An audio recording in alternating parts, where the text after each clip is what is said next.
Budal gumuruh saking tengahing samudra.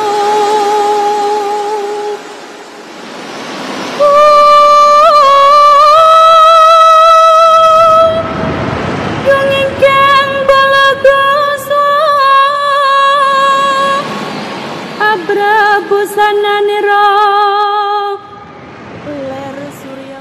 Bismillahirrahmanirrahim. Assalamualaikum warahmatullahi wabarakatuh. Salam sejahtera, salam satu nafas. Teruntuk sedulurku dimanapun kalian berada, semoga pada kabar baik lur. Spesial malam Jumat malam Jumat Wage lur, malam Jumat Wage bertepatan di bulan puasa. Selamat menjalankan ibadah puasa lur. Teruntuk sedulurku dimanapun kalian berada yang saat ini baru menjalankan ibadah puasa, semoga berkah dan sesuai dengan apa yang diharapkan ketika menjalani kegiatan puasanya lur. Di kesempatan malam hari ini sudah 2 minggu lur kita enggak streaming. Spesial di bulan puasa ini sedikit saya akan menjelaskan tentang pengalaman spiritual saya lur. Selama kurang lebih 45 tahun lur saya menjalani kegiatan-kegiatan ritual, dan kebetulan di bulan puasa ini mungkin dalam diri saya mendapatkan satu petunjuk untuk hijrah menuju kepada sesuatu hal yang lebih baik lur. Pengalaman-pengalaman yang sudah sekian puluh tahun saya sampaikan melalui streaming ini, saya harapkan bisa menjadikan satu pemahaman-pemahaman yang baru untuk menambah wawasan, terutama sedulur-sedulurku dimanapun kalian berada, dan siapapun yang saat ini masih menekuni dunia-dunia spiritual. Ini sekian waktu yang lalu saya kedatangan seseorang yang mana orang tersebut menceritakan, berkeluh kesah kepada saya tentang kehidupan yang dijalaninya lur.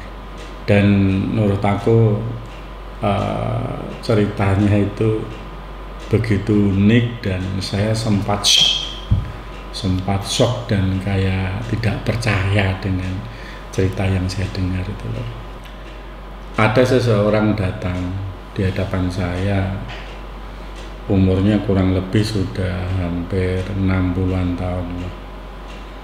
Beliaunya datang ke sini sambil nangis, menceritakan tentang perjalanan kehidupan dia. Singkat cerita, orang ini yang jelas itu berusaha mencari pesugihan ketika masa-masa menghadapi kesulitan kehidupannya, dan pesugihannya sangat unik, namanya pesugihan kera putih.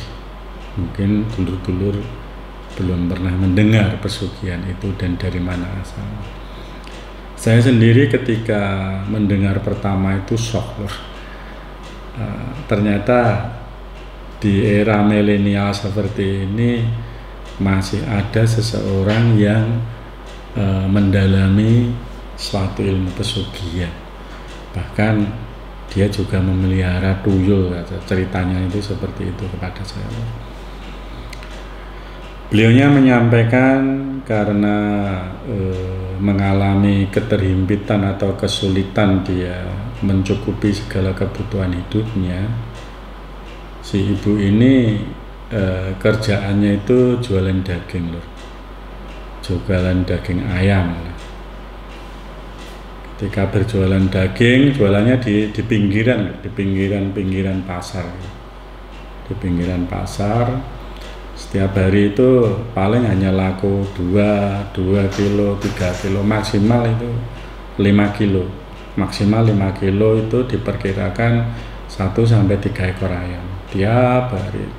Dan si ibu ini harus mencukupi 3 anaknya yang waktu itu masih ikut mertua, suaminya juga kerjaannya serabutan.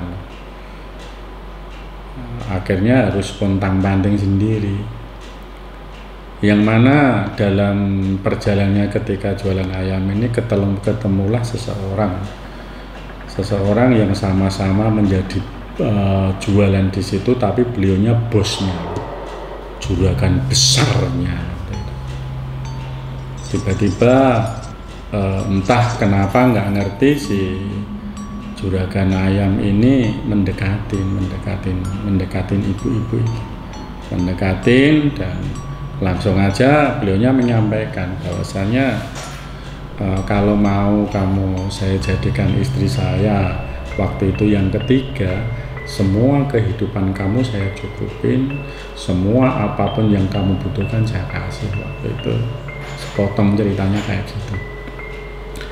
Akhirnya nggak tahu entah kenapa si ibu ini pulang dari pasar menceritakan ke suaminya bahwasanya dia rela tidak rela harus melepas untuk mendapatkan apa yang diinginkan demi anak-anak. Waktu itu ceritanya, yang pada akhirnya terputus, mereka bercerai lah. Setelah bercerai, ikutlah si ibu ini dengan si juragan ayam ini tadi. Nah, sesampainya di juragan ayam ini ternyata ketiga istri itu jadi satu rumah. Istri pertama, kedua, ketiga ini jadi satu rumah. Setelah dinikah, waktu itu dinikah siri, ya, dinikah mudin bahasanya. Si ibu ini langsung aja dikasih penjelasan sama bapak bapak yang mau menikahin si juragan ayam ini.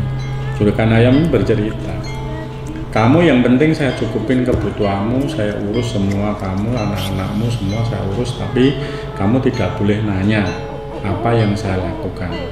Jujur aja saya itu memiliki satu pesugihan yang namanya subrah lonte, waktu itu bahasanya seperti itu. Bahasanya subrah lonte, jadi semakin beliaunya itu mendapatkan kepuasan dari seseorang, orang ini akan semakin kaya. Dan beliaunya menceritakan pesugihan subrah lonte ini ditemukan itu di suatu tempat yang mana sebenarnya pesugihan ini dinamakan pesugihan kera putih, tapi bahasa tenarnya itu namanya subrah lonte. Subrah lonte bahasa tenar yang dikenal di masyarakat sekitar lingkungannya. Si ibu ini akhirnya mau tidak mau ya harus menerima itu, yang mana setiap tengah malam si ibu ini harus telanjang, harus keluar rumah telanjang menghadap ke barat, menghadap ke timur, ke utara dan ke selatan. Ini dilakukan tiap malam terus.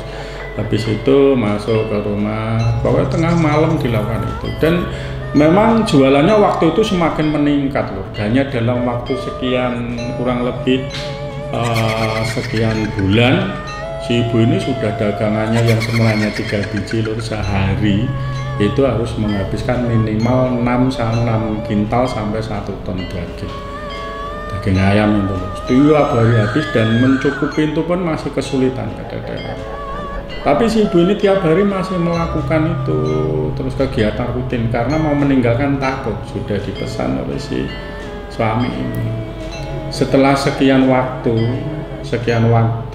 ibu ini berkeluarga dengan si bapak ini,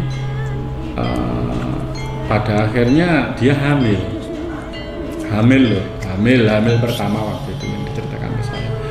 Ketika hamil pertama ternyata anak ini keguguran loh. Si ibu ini keguguran, dan ketika keguguran ternyata si bayi yang keluar dari keguguran ini tidak boleh dikuburkan loh, melainkan disimpan di suatu tempat yang Masya Allah. Ketika saya mendengar loh itu sempat dalam hati saya, ya Allah, ada manusia seperti ini. Ternyata bayi itu disimpan, dimasukkan ke dalam satu botol loh. Bayi yang lahir keguguran itu disimpan di dalam botol, dan yang lebih ekstrim loh, masih disimpan sampai saat ini. Ya Allah, saya dengarkan cerita itu, ada seperti dia gitu. Karena sempat shock, saya juga sempat sedot napas ini, terus tak biarkan ibu ini tak suruh cerita lagi. Menceritakan yang kebetulan setelah sekian lama dengan si bapak ini punya anak laki-laki ya, dan anaknya laki-laki ini juga tidak seperti anak normal secara umum lur. Sekarang sudah berkeluarga, ternyata punya kelainan yang mana anak ini bahasanya nggak begitu gimana lah, pokoknya kayak idiot sampai saat ini itu kayak idiot dan sudah berkeluarga. Setelah sekian waktu perjalanan ini diikutin terus, si ibu ini makin hari makin takut loh, setelah makin takut ternyata si bapak juragan yang menikah ini meninggal. Setelah meninggal, beberapa waktu kemudian istri pertama juga meninggal, terus diikutin beberapa waktu kemudian istri kedua juga meninggal. Di antara dua istri dan mereka meninggal semua, tinggallah si ibu ini. Dan ketika ibu ini tinggal itu tiap hari dirantui rasa ketakutan yang teramat sangat. Yang pada akhirnya sampailah beliau di hadapan saya itu. Setelah semuanya diceritakan, aduh sempat saya itu benar-benar nggak percaya tentang kejadian itu. Di era seperti ini loh, masih ada seperti itu. Dan ibu ini benar-benar nangis terus. Ya Allah, ada seperti ini, jalan apa yang harus saya bantu waktu itu. Ya terus setelah ibu ini selesai menceritakan semua, tak suruh pulang waktu itu. Ya udah Bu, pulang dulu aja. Besok kurang lebih jam 10 atau jam 11 kesini ya Bu ya, nanti temuin saya. Nah, ketika ibu ini pulang, terus terang saya termenung sebentar, yang saya kira di era seperti itu pesugihan itu nggak ada loh. Ternyata ada, dan dia ada di hadapan saya loh. Ada di hadapan saya, bercerita langsung. Aduh, kok ada gitu. Akhirnya malam saya nyoba melakukan apa yang saya mampu loh gitu. Setelah saya lakukan malam hari itu, ternyata datang ini sih bahasanya yang jin yang memberi pesugihan ini datang ke tempat saya menjelaskan bla bla bla bla, bahwasanya semua itu sudah ada kesepakatan dan ini bisa hilang ketika ibu ini mati.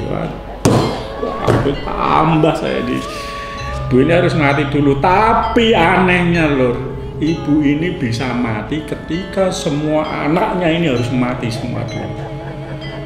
Wah, kok bisa kayak gitu? Terus akhirnya ngobrol saya dengerin. Ya udah kayak gini. Paginya setelah saya malam selesai ritual itu, pagi ibunya ini saya tanya, saya sampaikan, Bu, saya tanya waktu itu, saya nggak ngerti ibu ini punya anak berapa, bener-bener saya nggak tahu karena belum pernah saya tanya. Akhirnya saya tanya, Bu, apakah ibu punya anak seperti ini? Oh iya. Dia jelaskan semua. Aduh, kondisinya anaknya gimana Bu? Oh, yang satu sudah mati kecelakaan kemarin, ketabrak ini. Yang satunya juga sudah mati karena sakit ini tinggal satu. Ya Allah, akhirnya setelah beliaunya menjelaskan lagi, saya suruh pulang lagi. Dan malamnya kembali lur saya lakukan, berarti ini tak sampaikan, pokoknya bisa tidak bisa haruslah. Yang pada akhirnya kesepakatan demi kesepakatan yang saya temui, yang saya dapatin, saya sampaikan ke ibu ini, Bu, ini seperti ini, gimana kira-kira? Oh ya udah, saya siap. Kalau udah saya siap ya udah Bu, mungkin ini dijalankan dulu aja. Insya Allah nanti kalau orang punya niat untuk hijrah Bu, pasti Allah akan memberikan jalan yang terbaik. Akhirnya ibu ini menerima dan melakukan hal yang terbaik, tapi yang menempel tetap menempel. Nah itu yang jadi PR buat saya, yang katanya pesugihan, cerita pesugihan itu ternyata nyata dan ada. Saya membuktikan langsung dan orangnya sampai detik ini masih hidup. Oke. mohon maaf kepada saudara-saudaraku yang mungkin merasa saya sampaikan ke publik ini bukan untuk apa-apa, yang jelas untuk biar yang lain mengerti, tidak menjalani pilihan hidup yang seperti ini. Untuk kelanjutannya masih panjang lor, insya Allah Jumat besok kita sambung. Mungkin itu dulu yang tak sampaikan. Semoga aja akan menjadi pembelajaran untuk siapa aja, bahwasanya kehidupan itu pilihan loh. Kita memilih dengan segala risiko yang ada. Sekian dan terima kasih. Sebelum saya tutup, saya ucapkan banyak terima kasih teruntuk sedulur-sedulurku, anak-anak didik Pencaksilat Kumbang Malang, dimanapun kalian berada. Semoga di kesempatan malam hari ini bisa benar-benar mengambil hikmah dari cerita yang tak sampaikan. Sekian dan terima kasih. Wassalamualaikum warahmatullahi wabarakatuh.